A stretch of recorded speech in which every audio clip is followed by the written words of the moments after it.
this day what would bring you peace. But now it is hidden from your eyes. The days will come upon you when your enemies will build an embankment against you and encircle you and hem you in on every side, and they will dash you to the ground, you and the children within your walls. They will not leave one stone on another, because you did not recognize the time of God's coming to you. This is the word of the Lord. Yeah.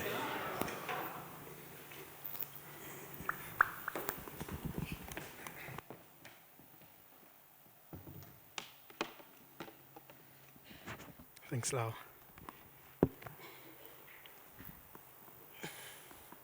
Good morning, church. When I grow up, I want to be as cool as Judah.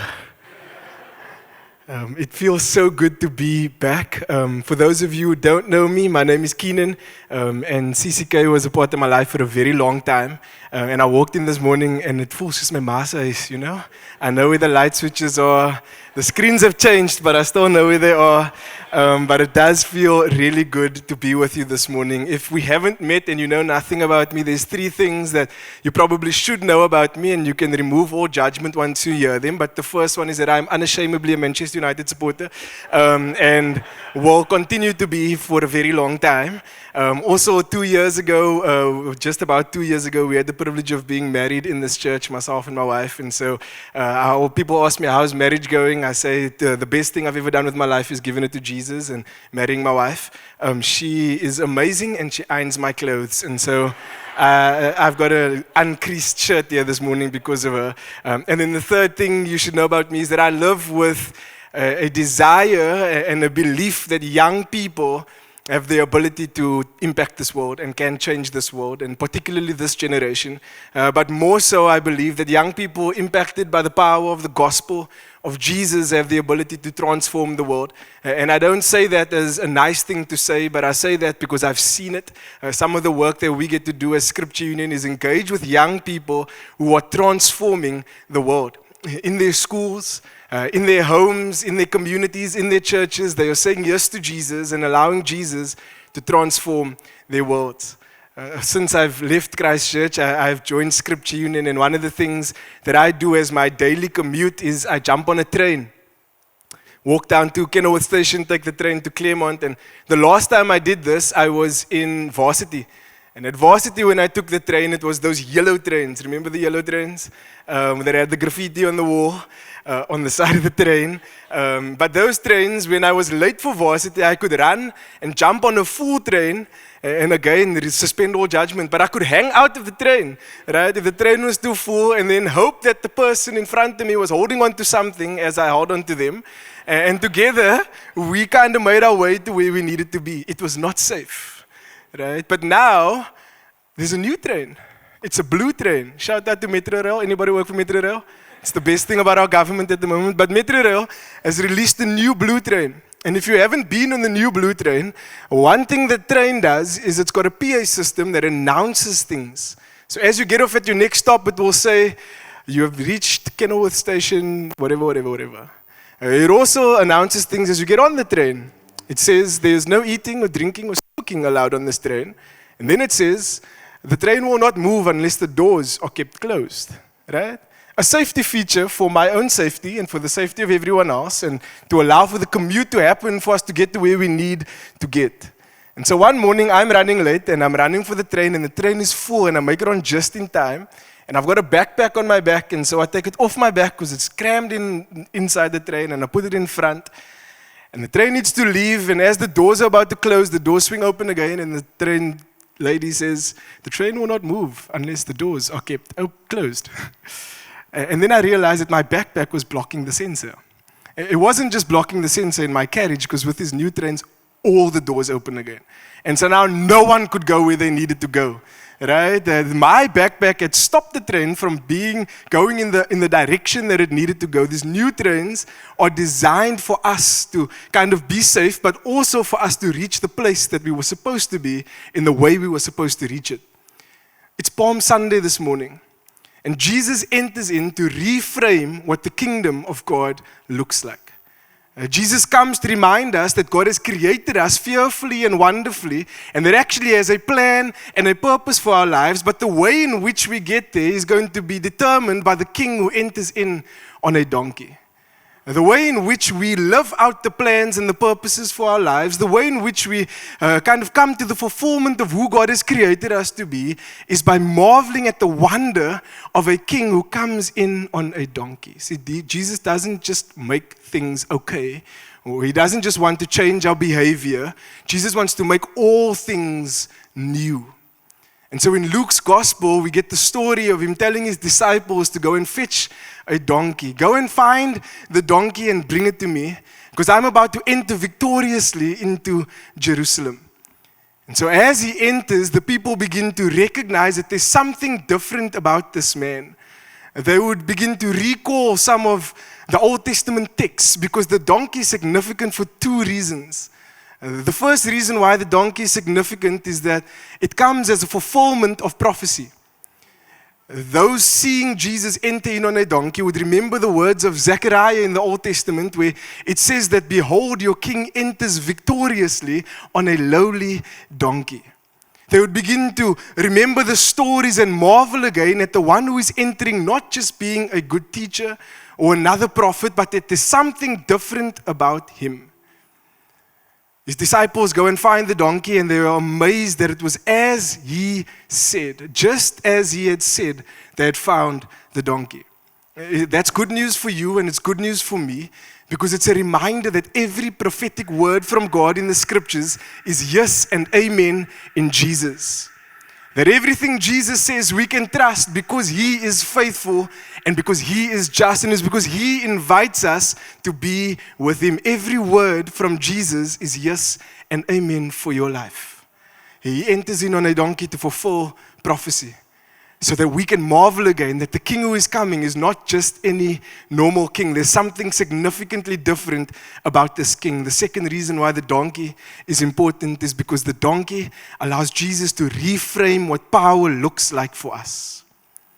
See, every great king, as they entered into a city after they had conquered their enemies, would enter in on a war horse. The people would remember King Alexander the Great. As he entered through the town, he would have been paraded on a war horse and stood out in stature and prowess. But Jesus enters on a donkey, a lowly, humble, slow, meek donkey.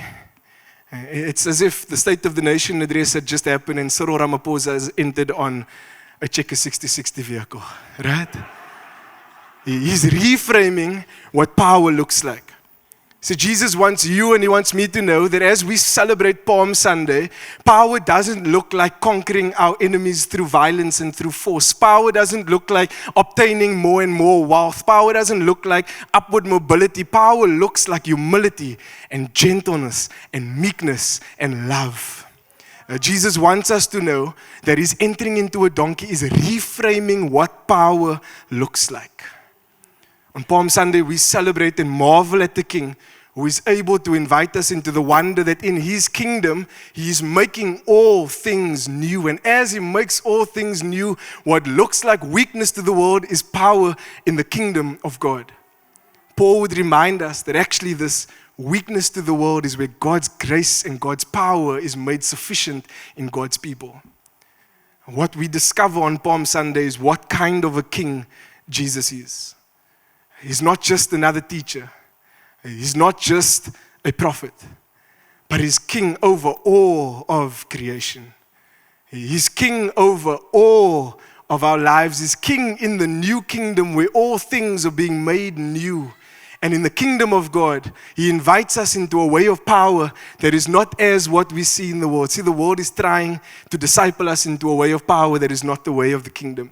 We don't have to go very far to look at the leaders of our world to discover that power has often come through force and come through telling people what to do and come through overpowering people, but that's not the way of Jesus. We discover who the king is that enters in on a donkey. The other thing we discover on Palm Sunday is who we are, who the people are. See, the people begin to declare him as Lord. The people begin to say, surely this is him. In Matthew's gospel, in the retelling of the story, the people begin to declare, Hosanna to the Son of David. Hosanna to the one who is able to save. In Luke's gospel, they say, peace be to God in heaven and on earth. This is the one that's about to bring about peace. And some of their reasoning for doing that is because about 200 years prior, there was a man named Judas Maccabeus. And Judas Maccabeus had led the people of God, the Israelites, into freedom out of oppression. And as he did that, as they welcomed him back from this victory over their enemies, they had waved palm branches. And one of the things Judas Maccabeus did to kind of establish his dynasty was that he would take the symbol of the palm branch and he'd place it on the coins. So that whenever the people dealt with money, they would recognize, hey, we were released from oppression. And so this is a symbol and a reminder for us that we were set free from an oppressive structure that had kept us captive. And so for the people, they are crying out Hosanna because their belief is that God would set them free again from Roman oppression. So often in our own lives, when we recognize who the King is, we try to instruct the King on how to set us free. We try to instruct the King on what the King should and shouldn't do. We are still trying to control the narrative. But what we see in this King is that Jesus sees right through that, and that Jesus recognizes that the freedom we need is not necessarily freedom from an oppressive system, but it's freedom from the sin of our own lives. It's freedom of trying to run our own lives and making a mess of it. It's freedom of trying to take control of the things that we want to take control of and making a mess of it. It's freedom that can only come through the King Jesus. The peace that the people are asking for is a physical here and now peace. The peace that Jesus offers is a peace that is far deeper and beyond their human understanding or wisdom.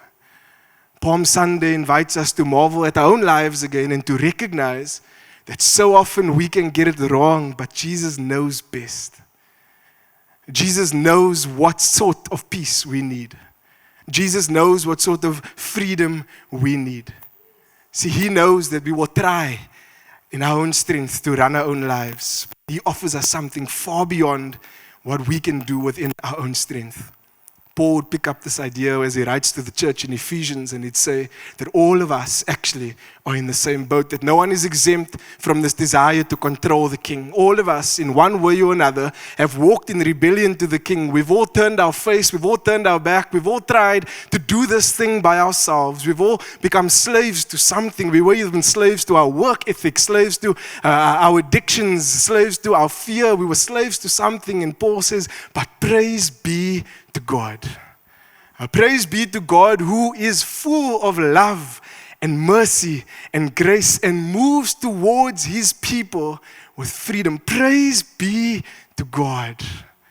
Paul would remind us that all of us are in the same boat.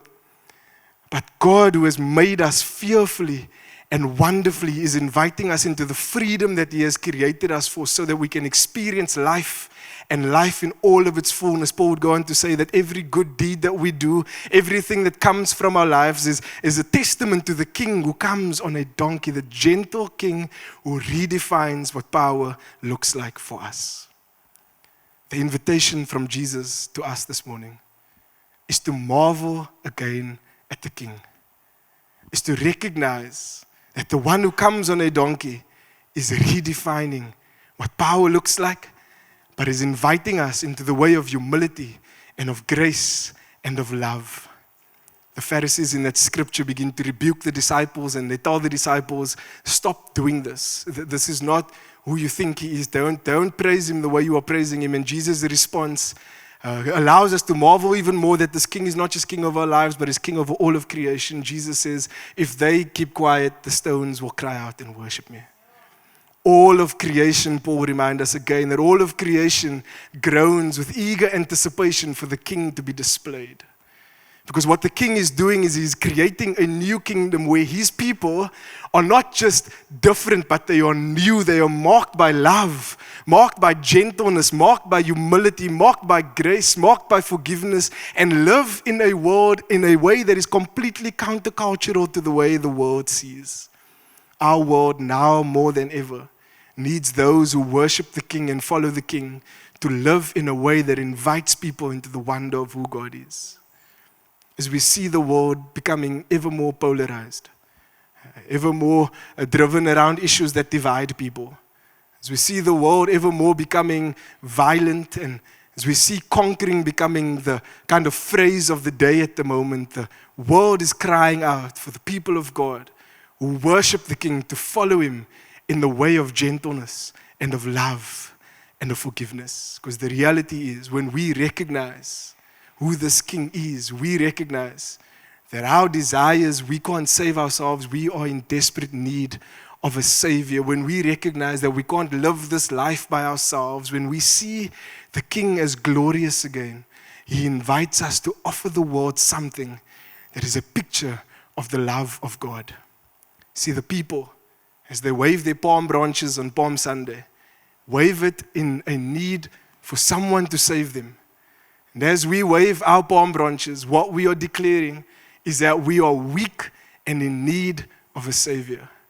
That we have tried, but we can't run our own lives. We can't save ourselves. There's nothing we can do to renew ourselves. It is only by God's grace and by God's Spirit. And so we are in need of a Savior. The palm branches is a recognition that Jesus alone is King over all of creation. And so as we take up our palm branches this week, we do it in the recognition that we are weak and in need of a Savior. And as we posture our hearts towards the one who saves and heals, we open ourselves up in our weakness, and it is in our weakness that His strength is made perfect. It is in our weakness that His power can be displayed through us. My prayer for us as church is that as we enter into the Holy Week leading up to Good Friday and the resurrection of Sunday, that we would do that as people who recognize our need for a Savior and who enter into the world with humility and with grace and with love, and who invites the world into the wonder of the King who comes on a donkey, who redefines power, who has the final word. Every prophetic word in the scriptures is yes and amen in Jesus, which means that over your life, the things that you believe in God for, every word from Jesus is yes and amen for your life. And that we would live as people who redefine power in the world. That we would live as people who invite people into the wonder of a God who loves us, into the wonder of a God who moves towards us with love and with grace and with forgiveness, and that we would be released to live as people who display the glory of Jesus. I am so thankful for everything that God is doing in this place and in this community, because there's a community of people who believe that as they wave their palm branches, they recognize their need for a Savior. That as we lift up our palm branches, we recognize our weakness and our need of Jesus. And as we walk out from this place, we walk out with the assurance and the confidence that we are in Him and He is in us. That as we respond to what He's doing in us, we can respond with confidence that not only has He created us, but He has called us His own, that we are His beloved children, who is able to walk in the confidence that He has us, that He loves us, and that He knows us, and that He is releasing us to live in the world in a way that will effect change and transformation in the lives of those around us. My prayer is that by the power of God's Holy Spirit, God would empower us to run with the good news that we are in weak and need a Savior. That we can't do this ourselves. Maybe there have been some attempts to change your own life. Maybe you've tried the self-help book. We can't do it ourselves. But we need a Savior. And that as we journey to the cross with Him this week, that it would be an invitation again to be with Him. To be with Him in the garden. To be with Him as He walks with His disciples, to be with Him as He's brought before the crowd, to be with Him this week. And as we are with Jesus, that we would be shaped by Him, that we would become more and more like Him, that we would display the wonder of what He is doing in our lives, and that we wouldn't hold back from being the people He has called us to be. And then we do as He did. We wouldn't have our bag in the way of the census so that the train can't move, but that we'd allow Him to move us where He is going in the safety of the one who is creating all things new. He doesn't just want to change your behavior, He wants to make you a new person was once dead in sin, but now alive in Christ. And my prayer is that we would, in this city, display the wonder of the King that we worship, the King who comes in on a donkey. Amen. Let's pray.